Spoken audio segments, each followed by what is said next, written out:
VOA Afrique. Salut à tous. Plaisir de vous savoir nombreux devant vos petits écrans. Bienvenue, c'est vous et nous.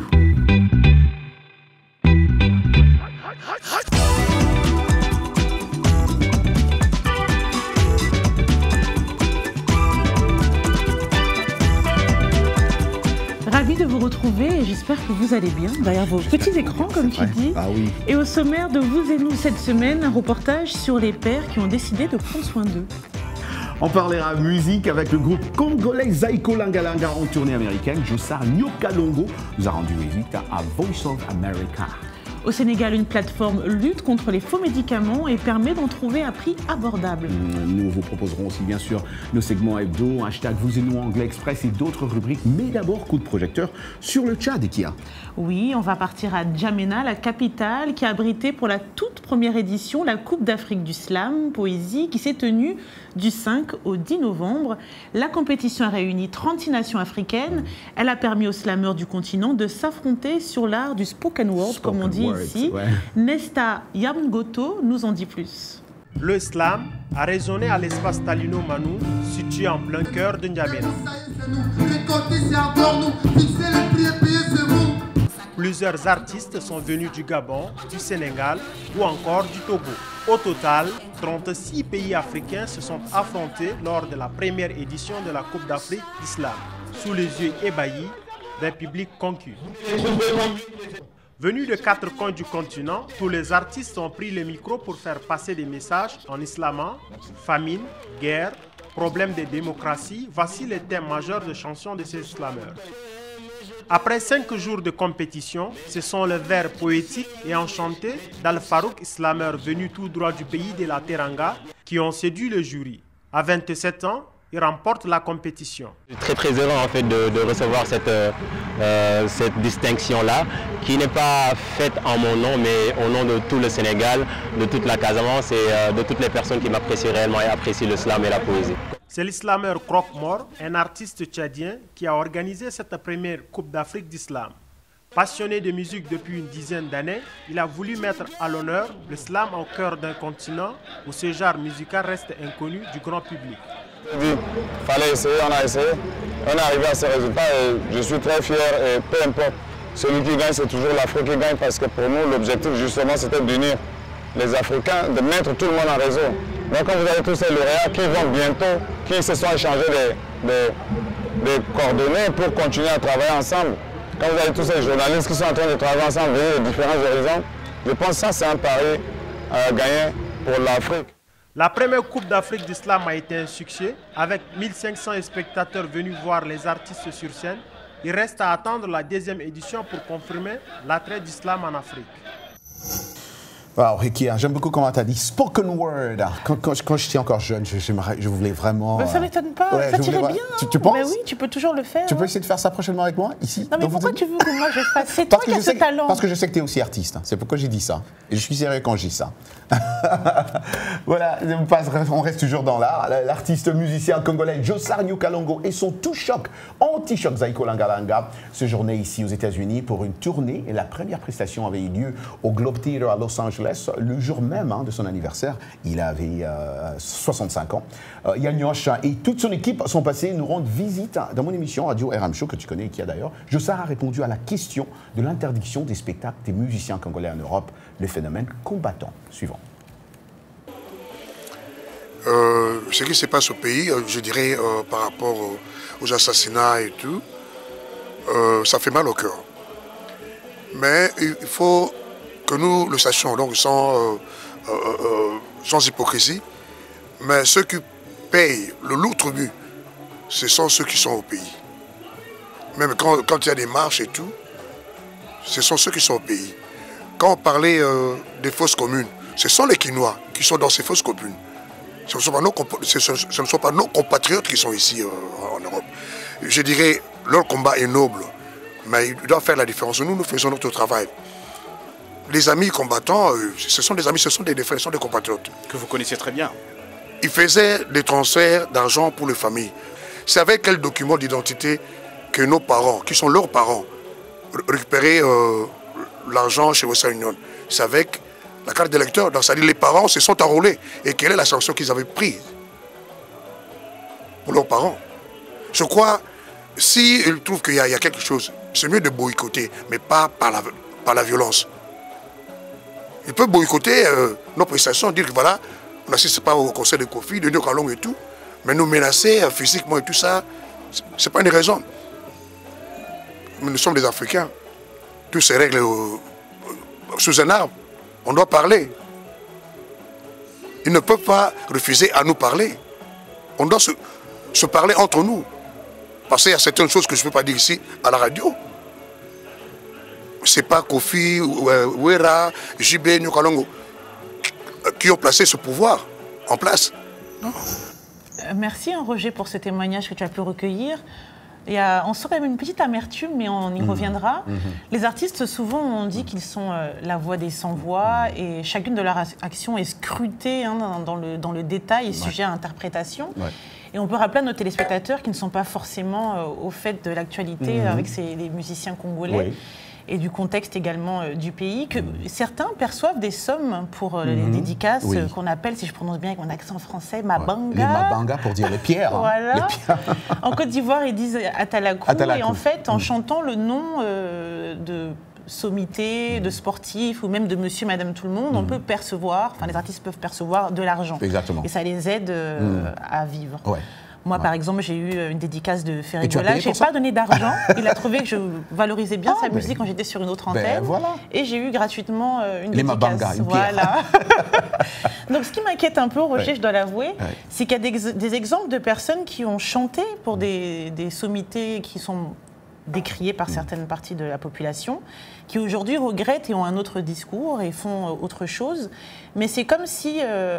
il n'était pas possible quand même, malgré qu'elles aient changé de tournant, de pouvoir quand même chanter en Europe. Et je trouve que c'est quand même dommage, parce que c'est aussi une manière de propager une culture. Une culture. Et je trouve c'est ce que beaucoup pensent aussi, que ça détruit la culture africaine en général. C'est vraiment, vraiment dommage, quoi. Mais de toute façon, on va pouvoir en parler, de ce phénomène de combattant, parce qu'on a un invité que tu as vraiment proposé, Olivier Bolia, qui est quand même, on peut dire, vraiment un influenceur, parce que chacune de ses prises de position bien tranchées sont très suivies sur la toile. Donc on va voir un peu ce qu'il nous dit depuis le Canada. Ce qu'il nous dit Olivier Bolia, je pense qu'il est déjà là. Bonjour Olivier. Bonjour Olivier.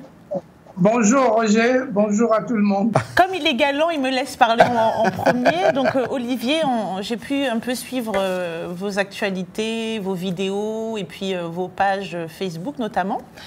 Quel est votre ressenti? Car vous avez l'air de suivre le mouvement des combattants. Mais quelque part, est-ce que...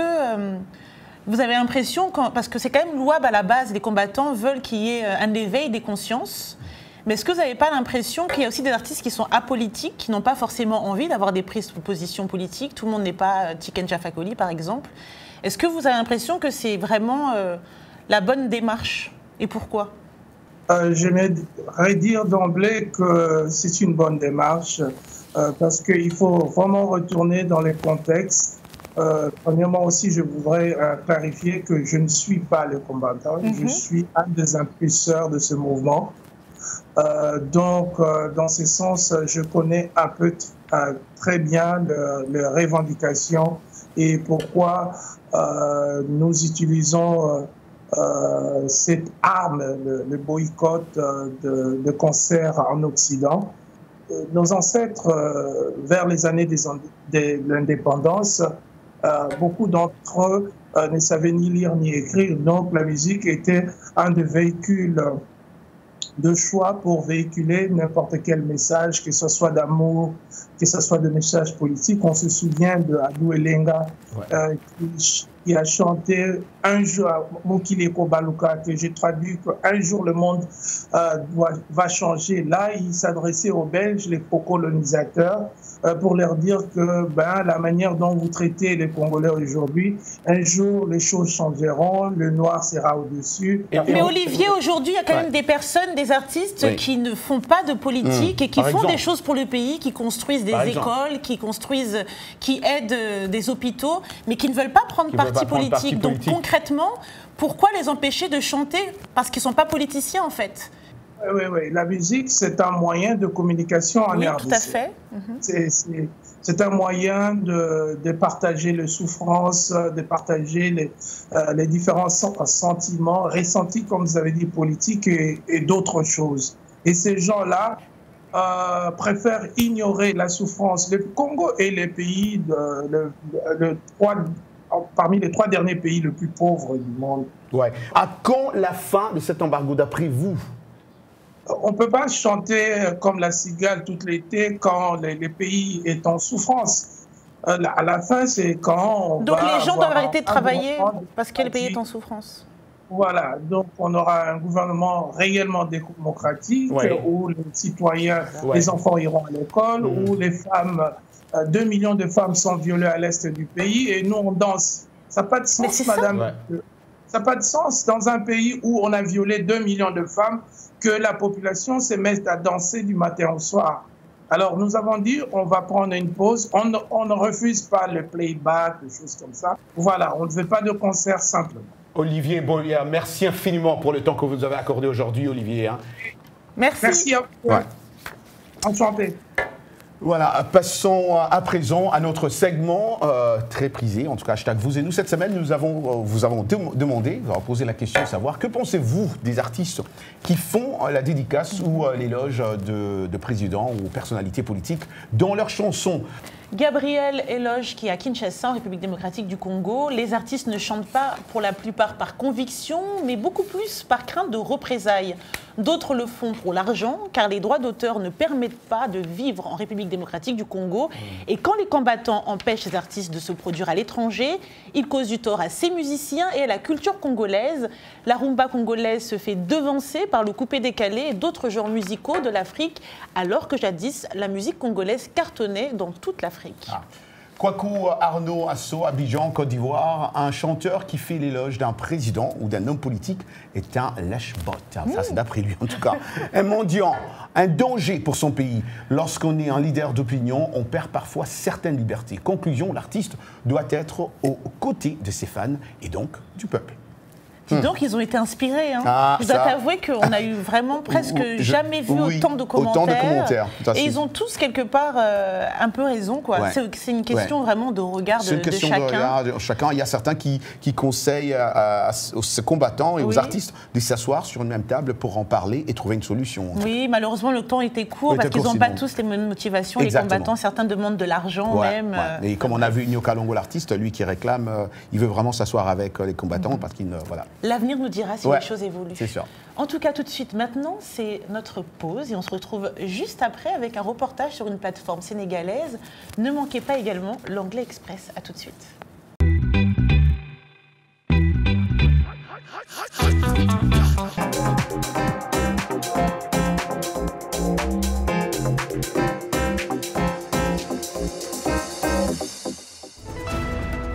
Anastasie Tudiache. John Linden. Tous les jours, nous vous donnons rendez-vous dans Le Monde Aujourd'hui, le journal de VOA Afrique. Le Monde Aujourd'hui, c'est l'information sur toute l'Afrique. Et le reste du monde et la primeur sur l'actualité américaine. Le Monde Aujourd'hui, c'est aussi du sport, de l'économie, de la culture. Des nouvelles technologies et des personnalités inspirantes de la diaspora. Retrouvez-nous tous les jours, du lundi au vendredi, dans Le Monde Aujourd'hui, sur VOA Afrique et nos chaînes partenaires. Washington Forum, votre décryptage hebdomadaire de l'actualité africaine, américaine et internationale sur VOA Afrique. 30 minutes d'échange et d'analyse sur d'importants événements, économie, politique, sport, culture. Nos invités répondent aux questions. Washington Forum s'est allé au-delà de la nouvelle. Une perspective sur des questions importantes à partir de la capitale américaine. De Dakar à Kinshasa, en passant par Le Caire, New York, Paris et Londres. Nous sommes en direct chaque jeudi à 19h temps universel. Washington Forum sur VOA Afrique et nos chaînes partenaires.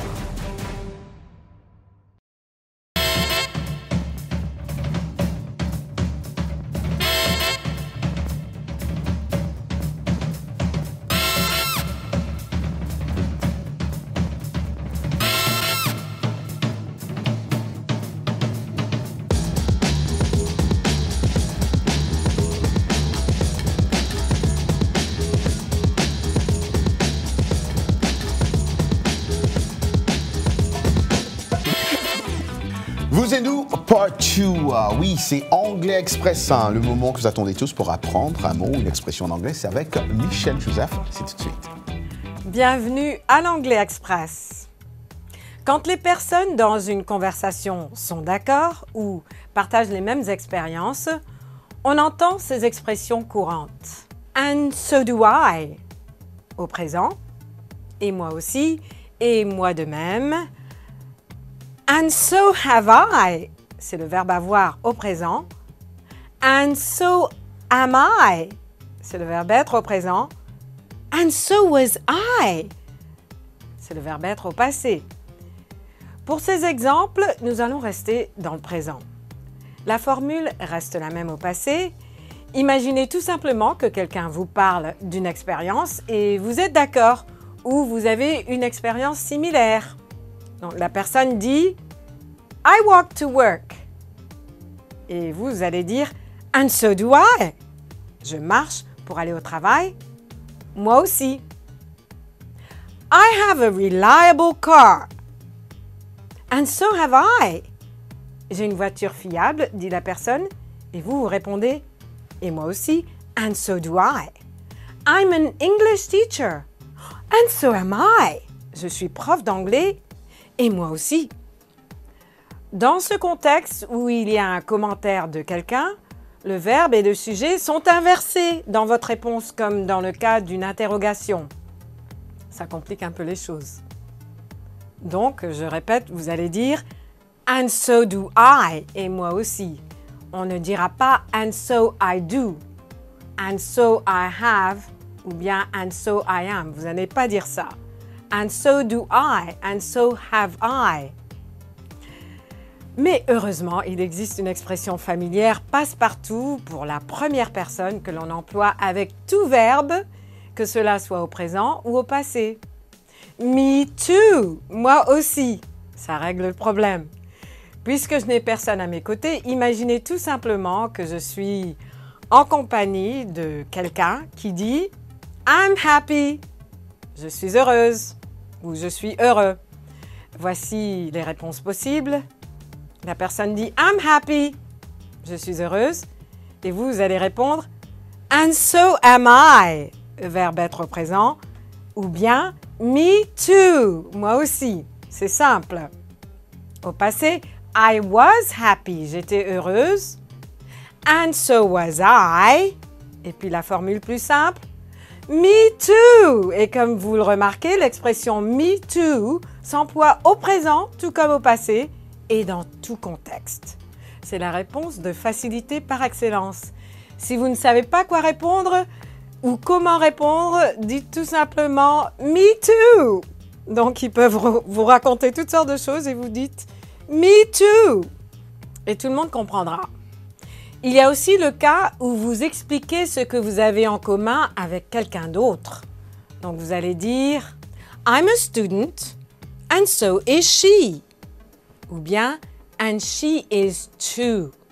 Je suis étudiante et elle aussi. I'm happy and so are you. And you are too. Je suis heureuse et tu l'es aussi. I walk to work and so does he. And he does too. Je marche pour aller au travail et lui aussi. Et voilà pour l'Anglais Express. Merci Michel. Merci, vous pouvez Michel. retrouver toutes nos leçons sur notre site VOA Afrique, rubrique Vous et nous. Ouais. Place à présent à notre page Actualité. Ce 11 novembre 2018, centenaire de la fin de la Grande Guerre, la première, Paris a été la capitale du monde. 72 chefs d'État invités, une commémoration à l'Arc de Triomphe autour de la tombe du soldat inconnu, un déjeuner au château de Versailles, 10 000 agents des forces de l'ordre mobilisés. Il y a quelques jours, le président français Emmanuel Macron a inauguré le monument aux héros de l'Armée noire à Reims.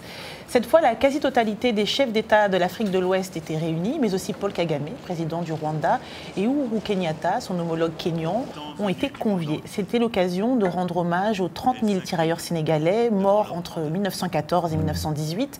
Selon les historiens, Roger, ils étaient environ 200 000 tirailleurs de l'Afrique occidentale française, dite AOF. comprenant des ressortissants du Sénégal, de la Côte d'Ivoire, du Bénin, de la Guinée, de la Mauritanie, du Niger et également de la Haute-Volta devenue Burkina Faso. Et pour leur rendre hommage, l'artiste béninoise Angélique Kidjo a interprété Bléoui, qui signifie doucement, une mise en scène qui a été signée Éric Checo et qui en a ému plus d'un. Tu regrettes de ne pas être chez toi dans ton pays quand ça s'est passé? Oh, écoute, grâce aux réseaux sociaux, c'est comme si on y était, hein, avec les vidéos. C'est vrai. Le scénariste et éditeur américain Stan Lee, décédé lundi à 95 ans, a révolutionné le monde de la bande dessinée et la culture populaire en créant notamment pour la maison d'édition Marvel les personnages de Spider-Man, Hulk. J'aime comment tu dis ça en anglais. Les X-Men ou des 4 Fantastiques, mais n'oublions pas aussi Black Panther. Black Panther, ça c'est vrai, Black Panther. Nonagénaire au regard rieur, derrière ses verres fumés, Stan Lee a plongé dans l'univers des comics par le plus grand des hasards, loin de s'imaginer qu'il ferait rêver plusieurs générations des fans des super-héros. Né le 28 décembre 1922 à New York dans une famille d'immigrés roumains, durement touché par la Grande Dépression, Stan Lee Martin Lieber rêvait d'écrire le grand roman américain et je pense qu'il a fait. Ah oui, il l'a fait d'une certaine manière. Exactement. Oui. Avec tous ces super-héros. Mais moi, j'aimais beaucoup Hulk. Moi aussi. Fallait pas faire facile. On va prendre une toute autre direction. Ouais. On va aller au Sénégal où 80% de la population ne bénéficie pas d'une couverture médicale, faute de moyens. Ouais.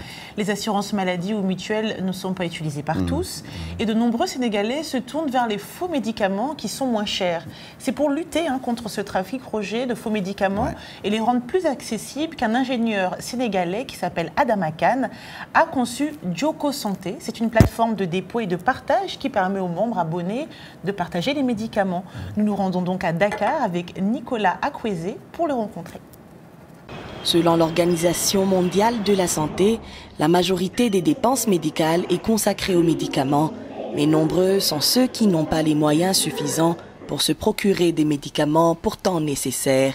Adama Kane a lancé Djoko Santé en 2015 dans un village à 200 km de Dakar, en partenariat avec des entreprises et des fondations ayant pour objectif de rendre les médicaments plus accessibles aux couches défavorisées. L'idée de lancer Djoko Santé en fait, donc, est partie d'une histoire personnelle, parce que donc, un jour, en rangeant disons, ma chambre donc, avec ma femme, on s'est rendu compte qu'on avait accumulé donc, une quantité assez importante de médicaments en fait, qui n'étaient pas utilisés.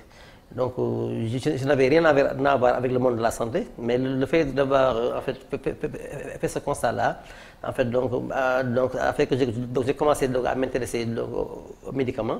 Et je me suis rendu compte avec l'équipe de pharmaciens et de médecins que j'avais, en fait, qu'il y a déjà 100 millions de personnes qui tombent chaque année sous le seuil de pauvreté. Djoko Santé fonctionne selon 3 mécanismes: l'économie circulaire, le financement croisé et l'échange de points en ligne. Avec l'économie circulaire, les membres de la plateforme peuvent déposer des médicaments sur la plateforme et recevoir des points en ligne. Avec les financements croisés, une entreprise peut financer des médicaments pour un segment de la population de leur choix. Une grande entreprise minière peut dire que moi, dans ma zone d'influence, tous les médicaments, donc des enfants de 0 à 5 ans, ou des femmes enceintes, ou en fait donc des personnes qui ont entre 20 et 40 ans, sont pris en charge par moi. Et donc l'entreprise met les fonds sur la plateforme de Djoko Santé. Maintenant, quand on est membre de Djoko Santé et qu'on est dans la cible de cette entreprise-là, et qu'on a une ordonnance qui est enregistrée dans le système Djoko Santé, donc quand on se présente à la pharmacie, en fait donc notre application donc c'est faire en fait donc un triage et donc identifier ceux qui sont éligibles à ces financements-là. L'initiative Djoko Santé a été accueillie positivement autour du monde. Djoko Santé a permis à Adama Kane de gagner plusieurs prix pour son innovation dans les services de santé, notamment le Grand Prix des trophées de la e-santé 2016 et le prix Pierre Fabre en 2016. Au Bénin, cette année, qui a 4 ans d'emprisonnement ont été décidés pour des grossistes reconnus coupables d'avoir vendu des faux médicaments. Le trafic de faux médicaments coûte la vie à près de 100 000 Africains chaque année. Pas assez, mais il faut faire très attention. Exactement. Et ça, ces chiffres, c'est d'après l'Organisation mondiale de la santé. Voilà, toute autre chose maintenant, Ekia, j'espère que tu ne vas pas te moquer de moi. Nous savons tous que la santé d'une femme, y compris son régime alimentaire et ses habitudes d'exercice, peuvent avoir un impact sur la santé de son bébé avant même même qu'elle tombe enceinte, de nombreuses femmes essaient de perdre du poids et consultent leur médecin pour optimiser leur santé. Mais jusqu'à tout récemment, Ekia, on savait peu des choses sur le rôle que pouvait jouer le régime alimentaire d'un père et ses choix en matière d'exercice. Une étude de Carol Pearson de VOA révèle que, comme pour les femmes, il existe aussi un lien entre la santé du père et celle de ses enfants. À l'être, le récit est de Blanche Chanou. Mathieu a toujours fait de l'exercice une priorité et maintenant il le transmet à ses fils. Je veux que ce soit naturel pour eux, que cela ne soit pas comme une corvée. Je veux qu'ils aient la volonté de sortir simplement, être actifs et profiter de la vie au maximum. Une étude a examiné l'impact des habitudes d'exercice physique d'un père avant la grossesse de sa partenaire. Même un exercice modéré peut être un avantage. Cela va améliorer leur métabolisme du glucose, diminuer leur poids corporel et augmenter leur sensibilité à l'insuline. Selon l'Organisation mondiale de la santé, un adulte sur 4 dans le monde est dangereusement inactif. L'inactivité augmente le risque d'obésité, d'hypertension, de maladies cardiovasculaires, de cancer et de diabète. Le centre médical de l'Université de l'Ohio a effectué des recherches sur les souris et constaté que l'exercice physique améliorait la santé de leur progéniture jusqu'à l'âge adulte. Si vous avez un père qui veut avoir un enfant et qu'il fait de l'exercice un mois seulement avant la conception, cela aura un effet vraiment dramatique sur la vie de son enfant. Les chercheurs ont également découvert que l'exercice physique aidait même avec une mauvaise alimentation. Les scientifiques ont été surpris de constater que les effets négatifs d'un régime riche en graisse étaient complètement annulés grâce aux exercices. Voilà, et on va déjà passer à la musique d'abord avant de vous dire au revoir, parce qu'on a parlé de Nyo Kalongo Nyosh. Écoutons ce morceau de lui, on va voir quelques images aussi en concert ici aux États-Unis. Suivons. Nana koti ya tembe somo bayebisaki bango biso bakolongwa suma bango bayokaki te. Nyosh, aïe aïe aïe. Mais voilà, c'est déjà l'heure de se quitter, de vous dire au revoir. Merci de nous avoir suivis. On finit avec un clin d'œil comme d'habitude. À Electron TV, parce qu'il nous diffuse à N'Djamena et oui. On a bien parlé du Tchad aujourd'hui. Et toi, tu fais un clin d'œil à qui? J'ai fait un clin d'œil à Biwana, c'est à Kinshasa. Et comme on dit, rendez-vous la semaine prochaine.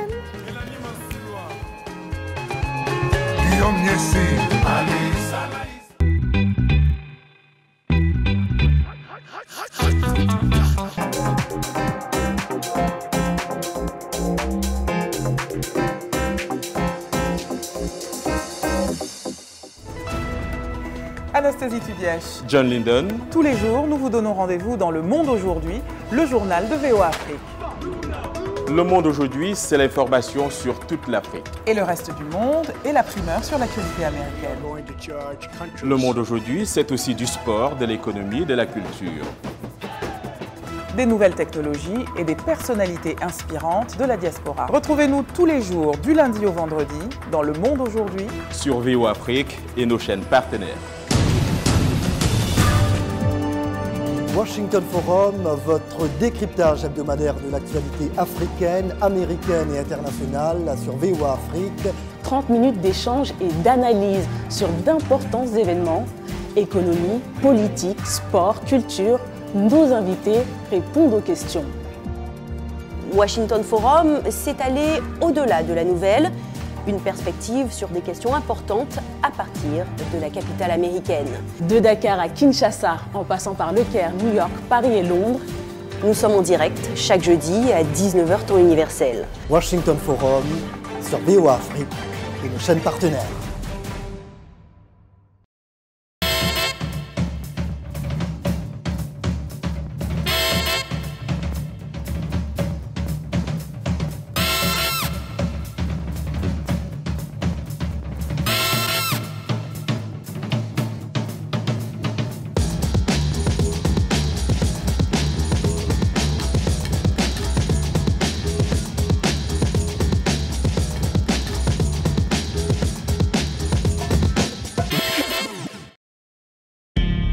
VOA Afrique.